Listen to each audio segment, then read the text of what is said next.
Yo, what's going on? Another Thursday, the Man Pod. My man Swamp Bathay, my co-host D Buck, man. He's gonna join us real quick. He's going fixing his camera. But what's up, man? How your Thursday morning going? You got a lot of stuff to talk about, a lot of free agency stuff. Some things y'all can be on the lookout for. See if some more people gonna join. Pepe was good. Foxy Stinks was good. The Bong Bomber, what's up? Yeah, I'll put some stuff in the comments, man. It's definitely Bomber. It's definitely Massacre Week, Dave. A lot of stuff going on, man. We gonna jump on it. Sir, pause. I'm grown, bro. I'm grown. Oh, now you grow. Yeah, I'm grown, bro. Yeah, man. Massacre Week is underway, man. Unfortunately, for a lot of our brothers out there, it'd be cap casualties. What's going on with the NFL and the salary cap? Came out going to be officially set at 182.5, which is kind of what a lot of teams expect, somewhere between that 180, 185 number. Yeah, man, there's some surprising cuts today, though, especially from the Chiefs. Surprised me, at least. Yeah, and I seen that too, and I think a lot of people, I think our first reaction is like, you seen the Super Bowl, you seen how, Patrick Mahomes was running for his life, and both of those guys was out. So, why would you do that? And obviously, being on the other side of it, being out of the game.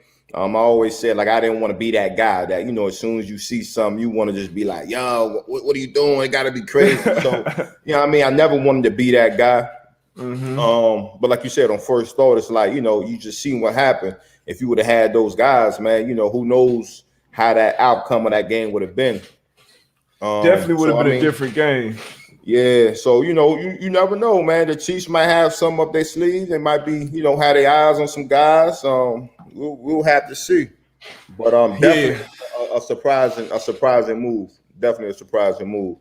Yeah, I mean, it was definitely surprising, like you said, surprising and not surprising because of the Massacre Week. You knew somebody, and it seems like the Chiefs found a way to pay, most of their big time players and lock them in. But yeah, they clear it with cutting Mitchell Schwartz to starting right tackle, starting left tackle Eric Fisher. It created over $18 million in extra salary space, and there's still $3 million over the cap. So probably some more moves coming. But I guess for them, hopefully it's a deep draft with tackles, or they finding somebody in free agency or something. Yeah. So like I said, it's definitely surprising, man. So we, in the upcoming days, we'll see what type of moves they make. Obviously they don't jump in the free agency. They think they can do something in the draft, but where they're picking in the draft, I don't know if you'll get a top tier tackle, but we'll see. You never know, especially this draft, because I feel like the better front offices will win a lot more in this draft, because you had a lot less film, a lot less contact with the players. So you got to be able to do your due diligence, man. But Braden Smith, I think he was drafted in the second or third round out of Indy. He's a damn good right tackle. So it's definitely it'll be some options out there. Nah, for sure. You can find them. Shit, Polian found you in the 6th round. I said tackle, you know what I mean? Sometimes, but yeah, definitely though, good players in each and every round. I ain't gonna front, I can't say, you can find a player, whatever. That's what the front office, they got to do their due diligence. You know what I'm saying? Believe in your scouts. So, any other surprises that got cut?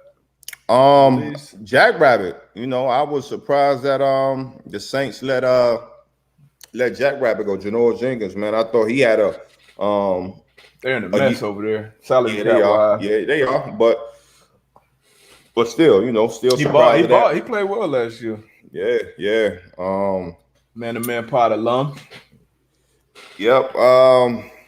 Shoot. Galladay, KG. Well, they didn't franchise him. They Yeah. didn't franchise him. You know what I mean? So he's on the open market. You know what I mean? So I'm kind of talking about people that's in the open market. You know what I mean? Okay. On the open market, who's available for teams to to see if they can plug some holes for their teams. Well, yeah, we got a good question already from Foxy Stinks. How does it feel as a vet to get cut? Were you ever cut? Yeah. Well, yeah. So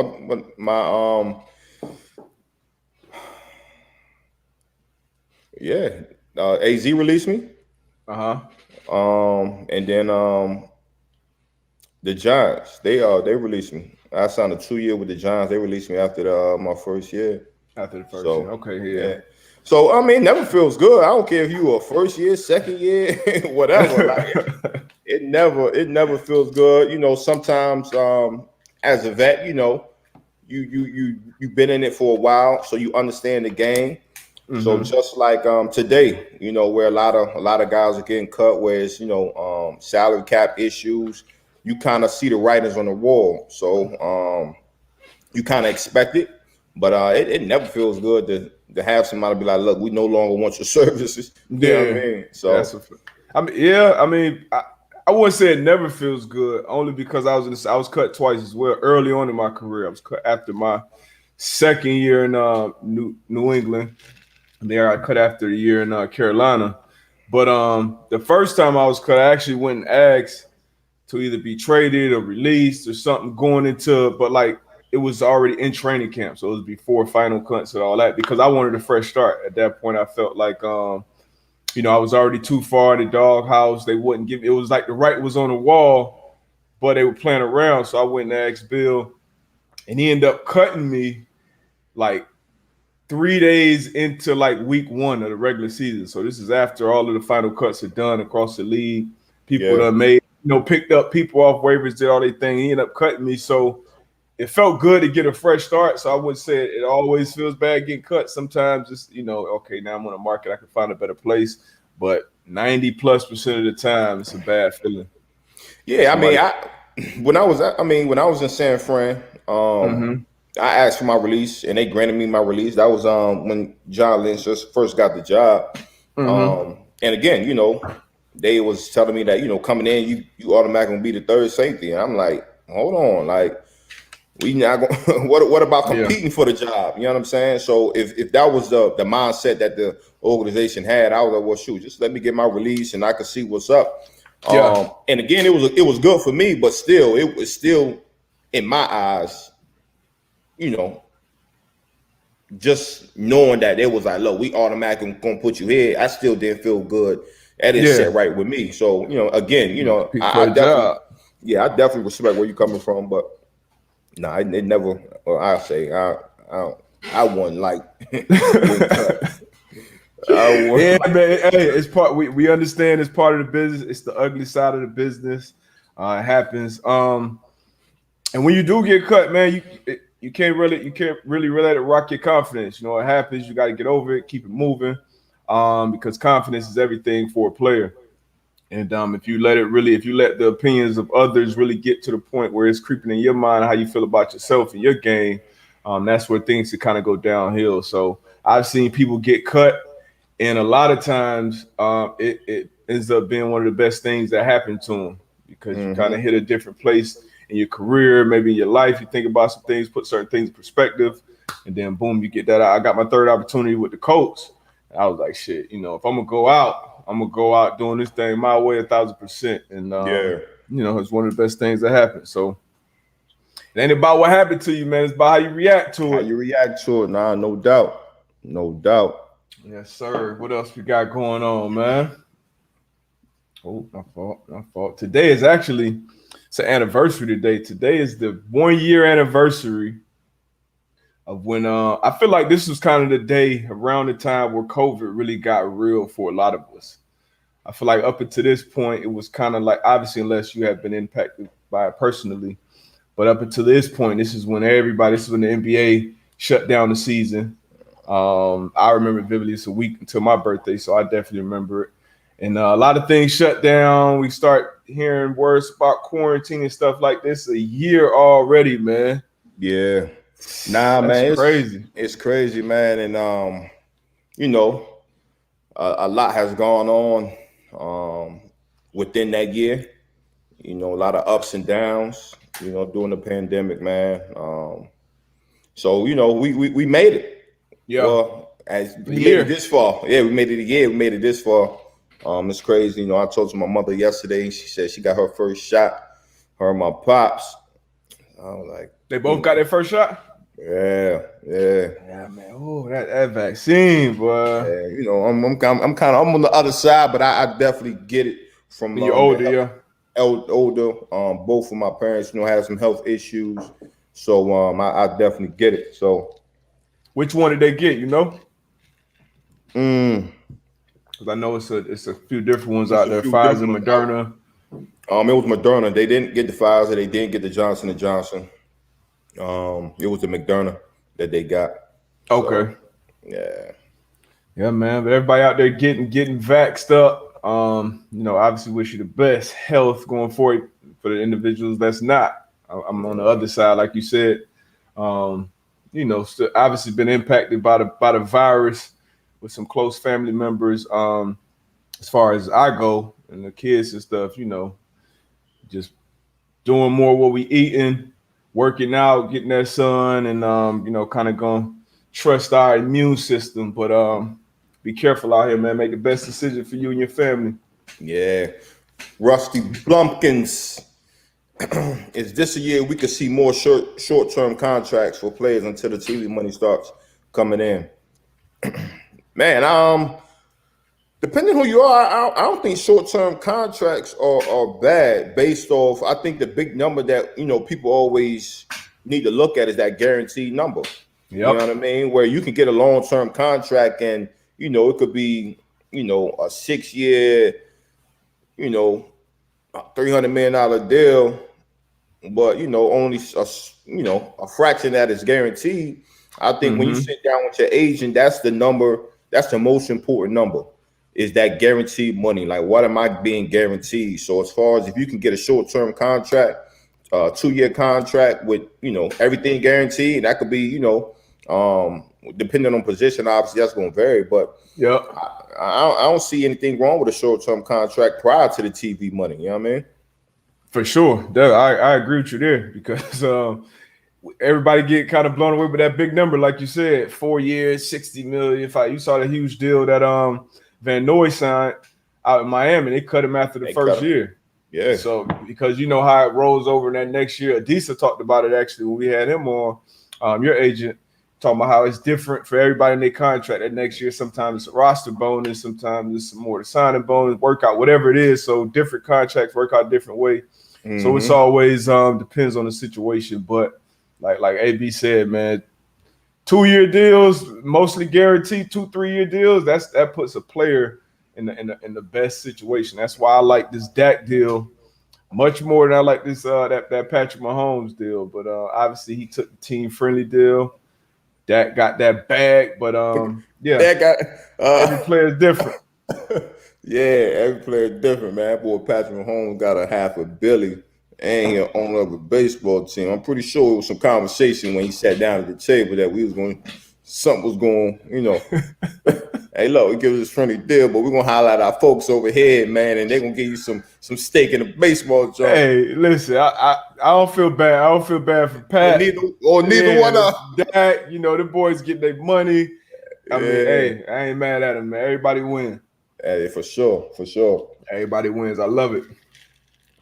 I want to actually go ahead. I saw somebody throw this. Hold on. At the bong with that XFL CFL merger, we may see D-Butt in the front office. One of those teams AB may come out of retirement. I know AB ain't playing. You a damn lie. I was about to say, I know that's cap. Yeah, shit. I put a suit and tie on. That's a fact. That's it. Put that suit and tie on, man. I would love. It's crazy. I was looking up the XFL teams last night. See who close by. Might try to get some, make some calls. Like, look ahead. Get that front office. Hey, Holla at The Rock. Hey, I got The Rock. I mean, I made a wrestling debut and shit. I could probably get him on the line. You feel me? With my connects over to WWE and shit. You feel me? Yeah, but now, what you think about that potential merger though? I think that merger will be dope, man. Get the CFL some more notoriety. As far as U.S. viewership. Not sure exactly what they're trying to do, but I think Rock in his business mind, and hopefully what he'll be able to do to XFL, and then just the XFL, CFL, and them merging. I think we talked about that anyway. Where as far as like having more outlets for guys who don't make it to the NFL level, being able to have some other avenues and to be seen. Obviously, NFL is top tier, but to be able to have some leagues underneath there where guys can get seen, have some good valuable tape. I think it's going to be a good move, man. Good move. Yeah, it's smart, man. Smart business. Sometimes joining up is the best thing instead of having that extra competitor. And like you said, it's better for the prospects because now, and I know that the CFL, they got a lot of rules. As far as not even like playing rules, but that's a big part of it too. But as far as like their roster makeup, like it's only a certain amount of guys they can have from the US. Yeah. So they obviously will have to adjust that. But the CFL is clearly, I think, the best talent after the NFL. Of course. And then I think you'll go to the XFL. So if you can join those two, man, if I'm a prospect coming out and I don't get my shot at the NFL like I want, man, that'd be a great outlet if The Rock can finesse that and put that together, man. That's so. If you're the CFL, where you see the biggest benefits in this merger or this partnership, if you're the CFL? I mean, more eyes on your product. Mm-hmm. More eyes. Even somebody like The Rock and in the XFL was doing all right. Like it was picking up momentum. Obviously they ran into some financial issues, but I mean, I was watching it, and it was some good players out there. We saw Phillip Walker, we saw Heineke, who's looking like he's going to be starting quarterback for the Washington football team. Phillip Walker got some starts last year for the Panthers. So I'm sure some other guys that made plays around the league. So you see his talent there. People watch it. So I think I don't know a lot of people who watch a lot of CFL, honestly. But so I think having those extra eyes, and then for the XFL, shit, same thing for them. And then you globalize in the football game more. So I think it'd be a win all around if they can find a way to do it. If I trust anybody, I trust The Rock. Yeah, like you said, man, the business mind, man, very business savvy. A lot of business deals. So I'm pretty sure he got some things up his sleeves. Absolutely. You not feeling Young Rock, T Saucy? I haven't heard great reviews about that. Have you checked that out, AB? Nah, I haven't. What you watch? What shows you watch right now, man? I know everybody picked up different shows during the pandemic. You picked up anything new? Man, I haven't been watching a lot of TV, but I'm big on Shark Tank. On Netflix, Your Honor. And they then just put Dark Knight Rises on Netflix. By the way, I got to go watch that today. That's one of my favorite movies. Yeah, that's on dope. But Your Honor, man, that's good. The Sinner, I got to get back on The Sinner as well. What's that? Netflix. The Sinner, man. I caught the first 2 seasons, man. It was just the first jump. It came out like mind blowing. Just the whole scenario of young lady, killed her partner or whatever. Just check it out. The Sinner. The Sinner. Okay. Sinner. SINNER. Okay. See, I thought you said Sinner like Shaq. Sinner. Nah. The Sinner. The Sinner. But hey, y'all put some more shows in the chat, man. I mean, I about to start binging. I watched Snowfall. Snowfall new episode came out last night.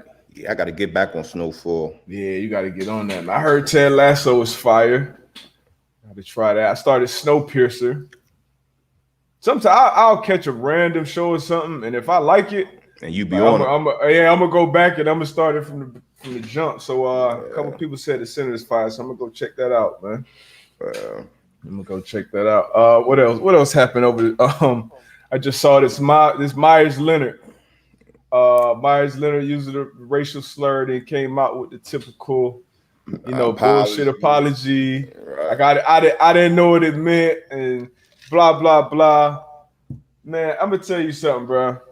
Out of my 34 years of life, almost 35, for some reason, a Call of Duty lobby is by far the most racist place I've ever experienced, bro. You said Call of Duty? Them lobbies, bro, when you been Yeah. this back in the day, I kind of fell off Call of Duty for a minute. But like when I played a lot when I was younger, it was like every day, like I was gonna hear like that's probably the only place I've been called N-word, honestly. Yeah. Like, because nobody ever called it to my face, but in that lobby, they be going in. Yeah, I'm not a gamer, man, so I don't experience all of that. But it's crazy. I could, you know how it be. People behind the screen and on the keyboard. But let's get back to this ball, man. T Saucy, man. Let's get it. Who's the person most influential in an athlete's life when it comes to accepting a restructured contract or move on and test the field? I would say the player and the agent. For sure. That's what you hire him for. Yeah, give you that sound advice. Sound advice. Don't tell me what I want to hear. Tell me the truth, the honest truth. You know what I mean? Like, I don't know, AB. This might be your best bet for you to restructure this contract. Mm-hmm. Now, you can. Remember, the agent works for the players. The player's the boss. Yeah, the player's the boss. So, when you're hiring this guy, you have to. This is what you're hiring this guy for, or this female, or this woman. This is what you're hiring your representative for in these type of situations where you can lean on them to give you, again, that sound advice. So if I go to my agent and my agent's telling me, like, we have this conversation with this team, with your team, and they're talking about, if you don't restructure your contract, they're gonna have to let you go. And in a player's mind, it's like, you sit back and you look at your situation. I like it here. I've been here for 8 years. I feel as though the team morale as well. We have a good chance of going all the way. You might think about, okay, well, what does that restructure look like? You know what I mean? Mm-hmm. What does that restructure look like? And you have to sit back and make that decision. Or you could be like, you know what, man, we some garbage anyway. I want to get out of here. Tell them they can, I ain't budging. They can do what they want to do, and I can test the market. So again, I think it's the player and the agent for sure. Yeah, the agent. It's the agent's job too, like you said, to just present the facts, man. Is as objective as possible, because obviously, as a player, you're always going to have a certain idea about yourself. You're always going to have okay, I know how I look at myself, view myself amongst the competition, amongst the rest. And your agent, they got to do the due diligence of the numbers and the research and the situation that the team is in and all this different stuff. And then whatever makes sense, makes sense. Sometimes it's better for the player, though. Like you said, shoot, you may just get a chunk of your money up front instead of have to wait, for it in a different form. So once again, every situation is different. But like AB said, your agent, the player first, who's the boss, and then the agent. They got to do right by you. But players, never forget, you are the boss. You are the boss. Van Albright, that's a good question. Ooh, that is a good question. That's a good question, man. People pick them differently, and that agent. I mean, a lot of times it's a anytime big money's involved, it's gonna be a dirty game. It's gonna be a shicey game. It's gonna be different ways of going about your business. The way I picked my agent, I kind of knew who my agent was going to be coming out just because I had an older cousin that was in the league. He had the same agent. And it was coming from South Florida. It was almost like that's the agent you wanted to have coming out, even from a kid. So who you had? I had Rosenhaus coming out. Yeah, I went with Rosenhaus coming out. So, like I said, he had a bunch of South Florida guys, most guys in the league. So I mean, I still did my due diligence, interviewed some guys, got down to a top 3, and he ended up. And it depends. Once again, it's always about the player, like what you need. Because I had one agent who was an older guy, but he always got the money for his guys. But he straight up told me like, hey, you need to get me on the phone at 11, 12 o'clock. I'm not that guy. Like, I'm not always accessible. I'm not, when it comes to this money and this deal, I'm going to be there. I'm going to take care of that. So that kind of scratched him off the list for me. And then I knew that wasn't the case with Rosenhaus. That was a part of the reason I went with 2. But how did you pick yours? Man, my situation was a little different. Not having anybody who really like went down that path before me. Obviously I had my guy Brian Bartell, who was a second round draft pick the year before. So I was able to lean on him a little bit. But for me, agents would reach out and say, look, man, we would love to represent you. So we would have those meetings, and each meeting I needed them to come and sit in my living room with my parents and just give me their spill so I could hear it. My mom could hear it, my dad could hear it. And Adisa, man, he came into the living room, man, and he gave it to me straight. Pause. You know what I mean? He just I met with Adisa too. Yeah, he just laid it out for me. And and his thing was that, I'm not just gonna be your agent. I'm gonna be, a friend if you need to talk to me. And Adisa was like, look, if you need to call me at 12, 1 o'clock in the morning, I'm gonna answer my phone. And 14, 15 years later, it's the same relationship, man. So again, I wanted to go, if I'm going in business with somebody, I wanted to be a situation where I could lean on them, I want a friend, you know what I mean? I wanted a business partner, you know what I'm saying? A partner that I can grow with. And that's exactly what we did. I just didn't want somebody that I talk to once a year. You know what I mean? When the money was on the line or whatever the case may be, like, nah, like, so that's kind of how we picked my agent, because it just wasn't myself. It was my mom and my dad as well. So, yeah, that's good, man. I did the same thing with as far as the visits and stuff like that. The OGs, they gonna see things different too. They gonna ask different questions. Maybe even if they don't ask the agent, they're gonna talk to you about it. So it's always good to have somebody else in that corner help you make those decisions. But that agent, that's an important decision, man. A very important decision, man. Like it'd be crazy because I would be in the locker room and the young guys be like, man, I haven't seen my agent all year. I'm like, that's a tough relationship where, like, you go through a whole year, you don't even see your agent. Yeah, you know what I mean? That's a good look. And in my eyes, it could work for somebody else. I'm not knocking anybody else's relationship or whatever, but for me, like if I'm counting on you to help me in my career, I'm like, dang, hopefully I can see you at least once a year. You know what I'm saying? At least once a year. Yeah, that relationships, man. It's big. It's bigger than it's bigger than transactional. Even if you're a GM or something running the team, it's more than that. It's about creating that relationship because you're gonna have to have a level of trust.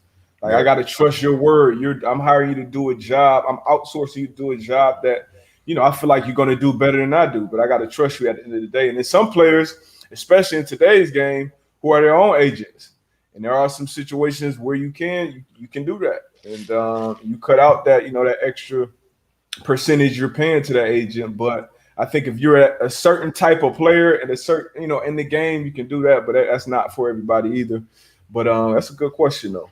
Nah, great question. Great question. Real good question, man. Yeah, Lombardi did go off on Gruden. That shit was funny. But what else we got, man? What else y'all got for me, man? Y'all had some good questions today. No question. Hey, let's talk about our coach, right? Let's talk about our coach, man. I know we talked about it before, just as far as like some holes that we feel as though they should fill with some guys that they have up. Let's touch on that again, man. Let's talk about Malik Hooker. Yeah. Safety. He's going into his fifth year now. Yep, they did pick up his option, so it'd be he's a free agent right now. What you think? I mean, you know what? I saw Malik his rookie year, and the thing about Malik physically, he's healthy. I talked to him a couple of days ago. Yeah. He's feeling good. He's moving around, he's running around. Physically, the things that he can do as a deep safety, like it's not three other guys in the NFL that can do what he can do physically. It's just by him staying healthy and just continue to progress in the mental part of the game, which he was doing. Obviously, they got Blackman, who they drafted last year with the Colts, played. I mean, they expected high things, so he outplayed whatever expectations anyone had for him. So that's probably their answer going forward. But Malik, man, I still think the arrow is up on him. I like him to whatever situation he land into. Hopefully, he signs a short deal, 1-2 year deal, balls out, and they get paid. I like Malik a lot, man. I'm still very, very high on Malik. What about you? What you think? Yeah, man. Like I said, I don't think just my personal opinion. I don't think the Colts signed him back just with young boy coming in playing really well.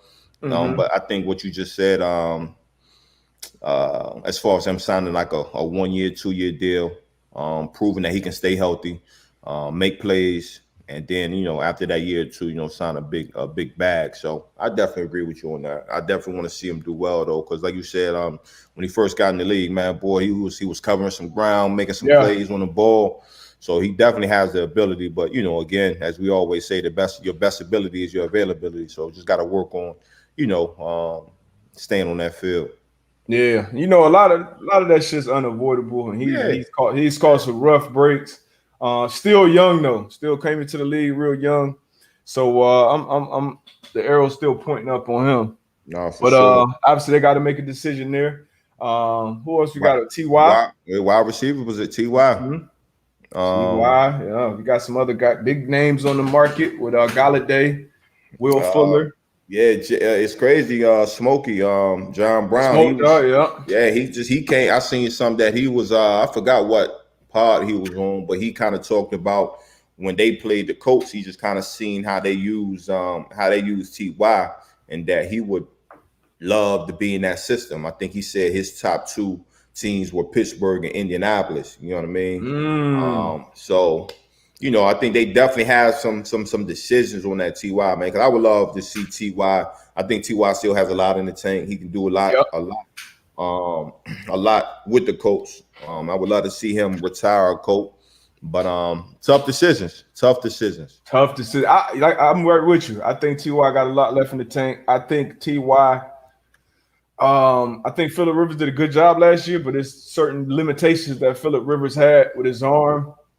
That's going to take away a lot of Ty's game, in my opinion. So if you got a guy like Wentz, who if you can protect him, he got a big arm, so you can get that ball downfield. I want to see Ty finish his career personally in Indy. So I hope they can figure something out, keep him there. But even if they do, I still want him to go out and get another weapon at that receiver. For sure. At that receiver spot, man. But yeah, who else we got in Marlon Mack? Yeah. Another rookie stepped in and had a phenomenal year with Jonathan Taylor. And that's just the thing about this game. We talk about Wally Pipp all the time. Like, injuries is gonna happen in this game. And everybody that suits up, they're waiting for their opportunity. And when that opportunity comes, you got to be ready. And, those guys, JT, man, he was ready. And I just – we were talking about him all year. And once he found his stride, got into his groove, man, he was good. So just with the Marlon Mack situation coming off of Achilles, I don't know. I think that would be – yeah, he's definitely still young. But you have another young back that can really lead the pack in that backfield. So it's just a decision where, like, okay, we're gonna have two backs back here that gonna do the thing, or we're gonna lean on you got Hines too. You got Naeem Hines, who is he that change of pace back, and I don't think he's missed a practice or a game in his career yet. So bringing that lunch pail to work, baby. Yeah, the future is bright in that backfield for Indy. What would be a good spot you think for Matt to end up if he does? Because I personally don't think he's gonna re-sign with Indy. Yeah.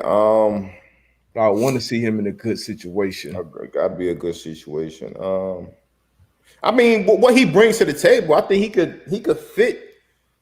I think he's one of those guys that, he's not a big power back that, needs to have downhill runs. I think the way he runs and the way he plays, I think he could fit in pretty much any system. You know what I'm saying? Scheme, stretch scheme, downhill.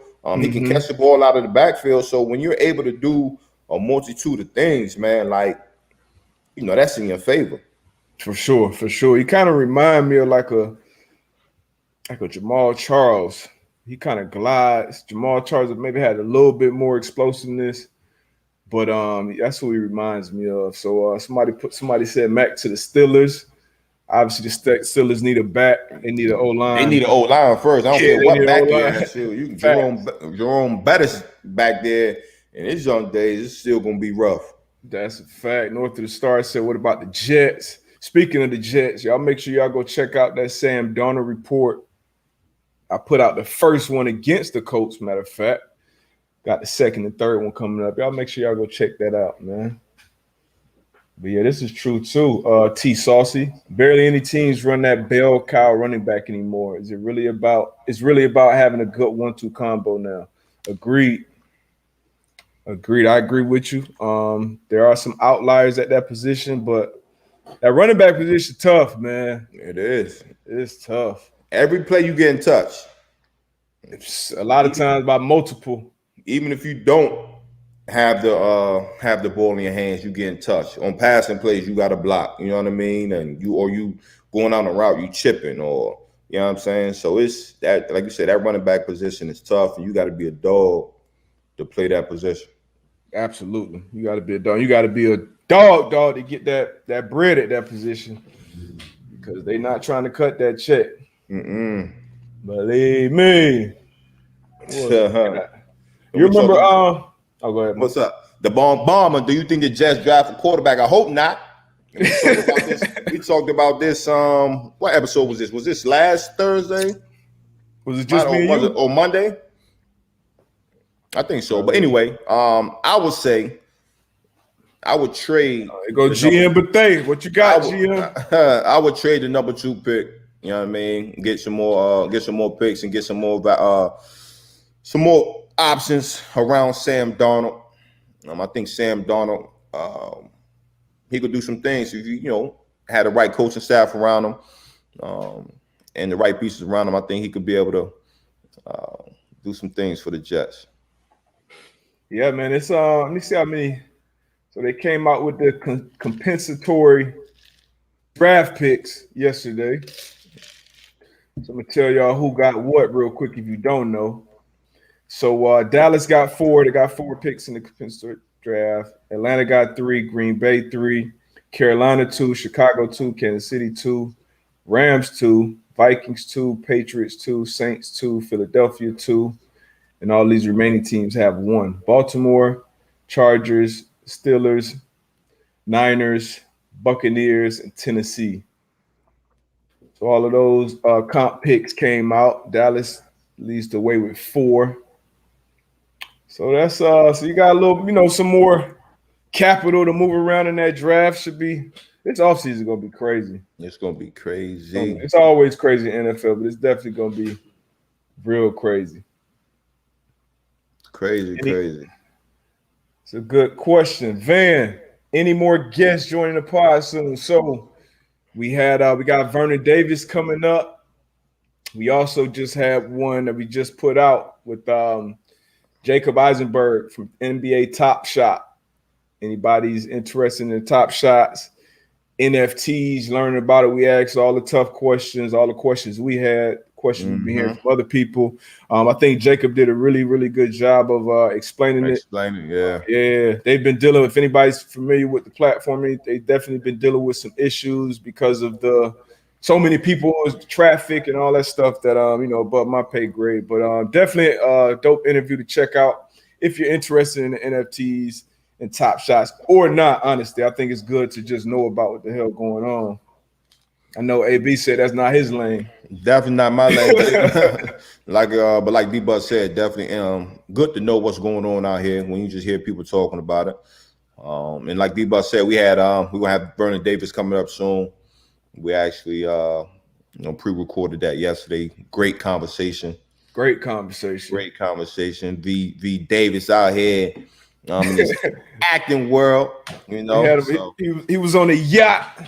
Yeah. So why we shooting films, man? He recording films with Bruce Willis and what was the other guy? I forgot the other guy name.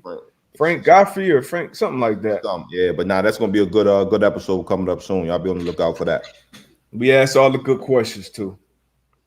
AB asked some good questions in that one. All right, T Saucy got another question. I like these questions, man. We got to get somebody else got to throw some good questions in here, man. Your opinion. Which team has the toughest combination of running backs right now? Man, in Cleveland. Oh yeah, that's easy. I almost sat here and thought about it. In Cleveland? Yeah, man. That 1-2 punch. That 1-2 punch. Now they might have 2 top 10 running backs on the same team. So no question. Agreed right there. Cleveland. Yeah, it ain't even. I mean, Colts up there, but Cleveland, I think that's easily. That's an easy answer there. Yeah. Easy. Yeah, man. What else we got? We got 10 more minutes. Then y'all know what to do after that. Our brother Pat Mack. Yes, sir. Oh man. So y'all talk about y'all teams, man. Who y'all teams let go? What do y'all want y'all teams to do right now with this cap, this free agent? I can't wait this new TV money come in, man. Bump this cap back up. Hate to see my dogs out here like this. Tyrod is a free agent. Tyrod Taylor? Yeah. Hold on. Let me tell you right back. Right back, man. North of the Star, you got to argue Cleveland, Zeke and Pollard. Nah, man, Zeke ain't been running like he was running before he got that bag.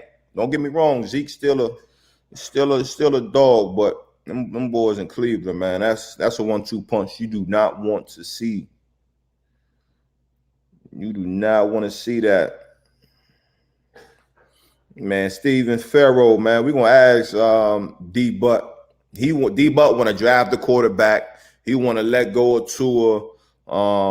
D-Buck gonna be all over the place with them Dolphins.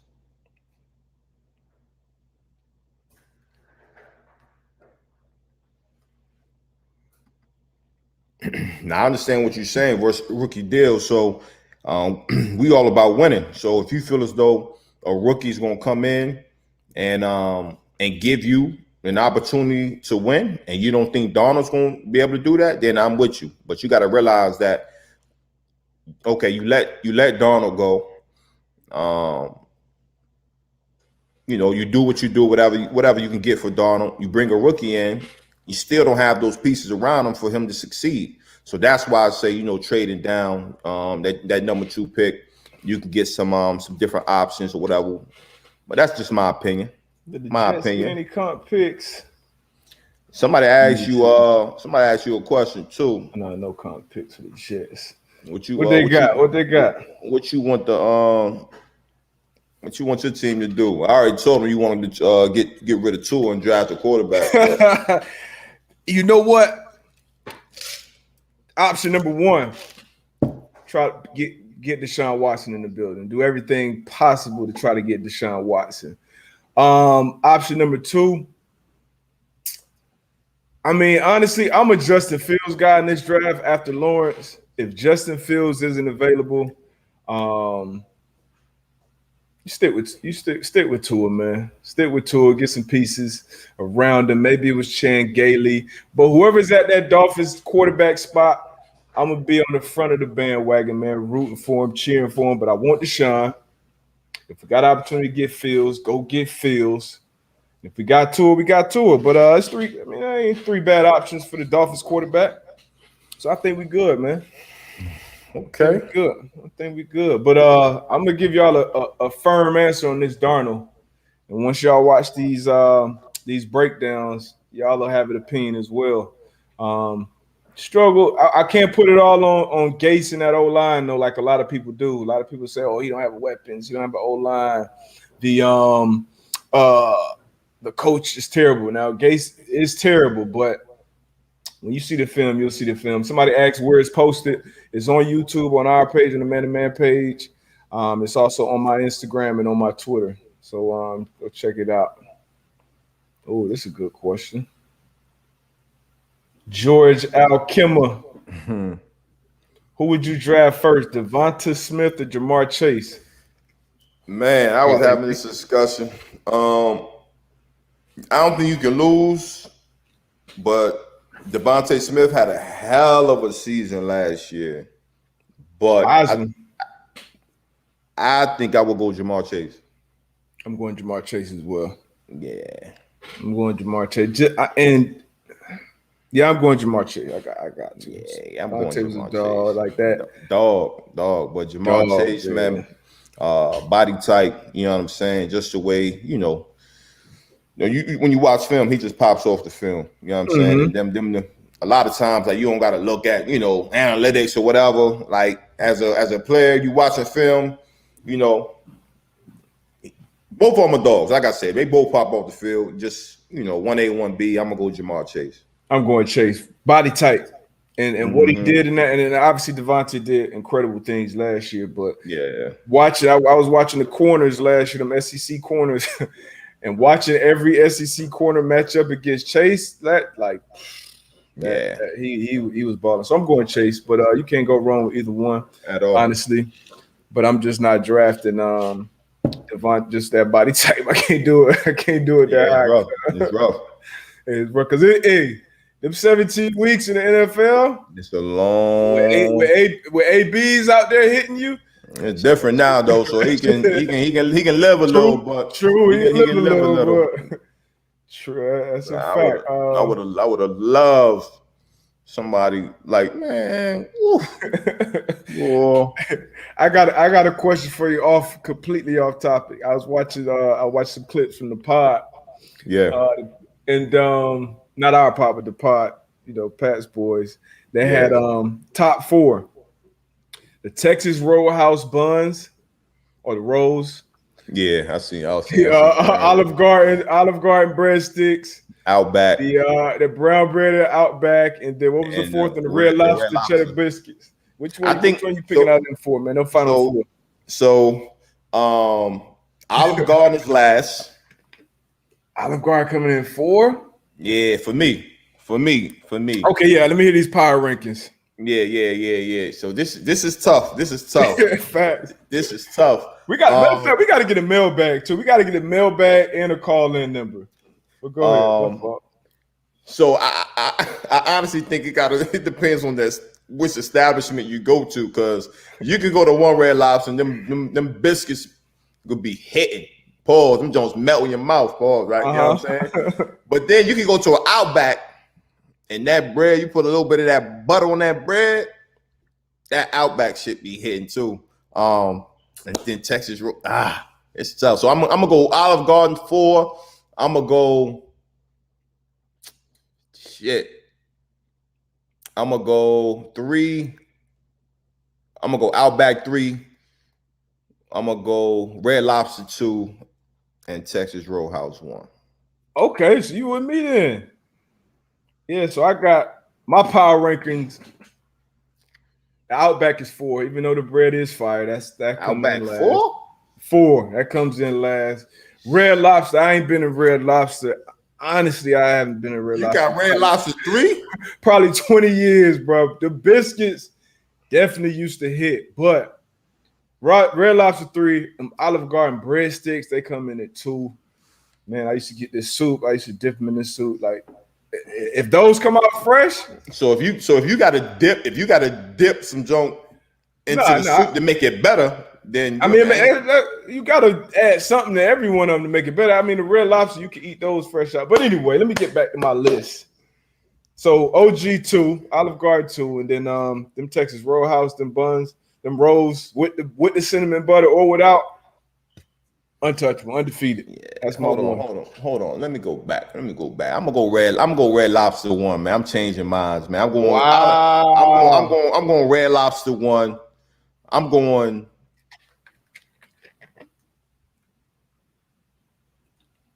So you done switched up your whole list, man. I'm not. I'm going Red Lobster 1. I'm going Texas Roadhouse 2. I'm going Outback 3 and Olive Garden 4. Okay. We gotta have it. We're gonna have a power ranking. Every episode, we're gonna have different random power rankings. Gotta get that mailbag though. Got to, man. Red Lobster 1. Yeah. Man, them Red Lobsters don't be hitting. And the crazy thing about it, you can they take got them in the store too. And that's how you know they hit. And then the crazy thing about it, you can take them home. And not too many places you can take some bread home, and they be hitting the next day. So they put me on the move where, you get the Red Lobster junks. You know what I mean? You run some water on your hand a little bit, sprinkle a little bit of water on the biscuits, throw them in the microwave for a few seconds, and shit's like fresh again. Okay. Hey, I need to try that. Hey, I can just get a box of Red Lobster bacon and I'm good. That's it. Boost the passes. That's all you need. I'm gonna get the munchies one night and just try all 4 of them in the same night. You can't. Nah, you got to do it. You got to do it 4 days in a row so you can have a clean palate. You know what I'm saying? I might see a little something in between. We'll figure it out. KFC. Come on now, Bong Bomber. KFC bread, nah. That might be the next one. Just biscuits, right? Popeyes. I used to rock with KFC biscuits though. Man, Popeyes biscuits, boy. You better have a gallon of water. Hey, them Popeyes on the plane trips. Damn, I missed that, man. You better have some honey and a gallon of water. Honey, gallon of water. The biscuits do hit though. They do hit, man. What else we got, man? We about to get up out of here, man. That's some good questions. Good talking to y'all today, man. Great dialogue, man. We appreciate y'all. For sure, man. I got any parting words before we get up out of here? What else going on today? March Madness coming up, man. I gotta find a bracket to fill out. Man, it's gonna be tough this year, man. And act like I've been watching. I don't know who's who, what's what. Yeah, it's I did watch some Gonzaga the other day though. If I do me a brag, I'm just guessing. I ain't gonna front. Yeah, I'm gonna have to come in here and ask y'all, help me figure out my bracket. Hey, shout out to my young boy, man, Trevor Smith, man, back home around the way, sophomore, man. He's getting some big time pub, man. Got an offer from DePaul. Got an offer from, I think he got an offer earlier from Florida, from VCU, from Wichita State. Okay, where you playing now? High school? Yeah, he in high school, man. It's my dog, man. It's his son. 10th grade. He'll be a junior next year, man. So I want to give him a shout out, man. Shouting out my young dogs, man, doing great things, man. Doing good stuff in the classroom as well, man. So Trevor Smith, man, keep doing your thing, man. It's only the beginning. It's only up from here. Yeah. It's only up, man. But yeah, appreciate y'all, man. Y'all know what to do. Keep rocking out, like the stream, all that stuff. We back on Monday. So we going every Monday and Thursday live. And usually we'll drop a interview, most likely pre-recorded on Wednesday. So keep the content coming. Appreciate y'all. As always, peace. Yes, sir. Boop, boop, boop, boop, boop.